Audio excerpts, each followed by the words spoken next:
বন্ধুরা, এই যে আলু ভর্তা বানাবো। এই যে মরিচ নিলাম, ভাজা মরিচ।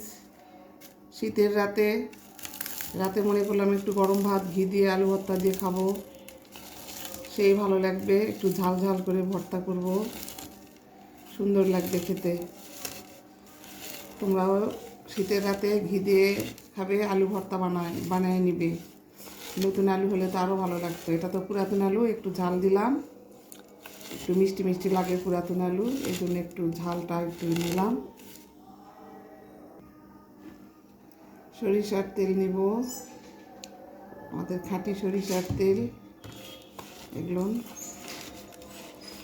তারপরে পেঁয়াজ নিব, ভালো করে মশলাতে হবে। এভাবে সুন্দর করে মশলায় নিতে হবে।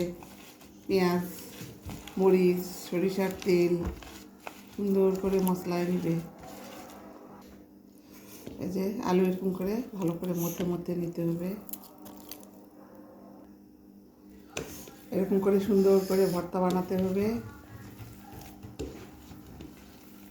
শীতের রাতে গরম ভাত, আলু ভর্তা, ঘি দিয়ে সেই টেস্ট। বন্ধুরা, এই তো ভাত খেতে বসলাম। এখন একটু ঘি নিব,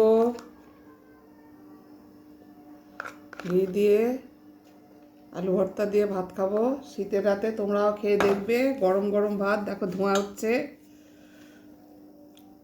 তোমরাও যে রাতে ভাত খাওয়া দাওয়া করো, আমরাও খাই।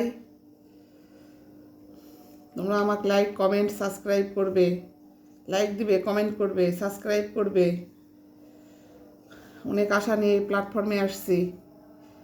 বন্ধুরা, আমার ভুল ত্রুটি হতে পারে, তোমরা সব ক্ষমার চোখে দেখবে আমাকে। তোমাদের ভালোবাসা চাই।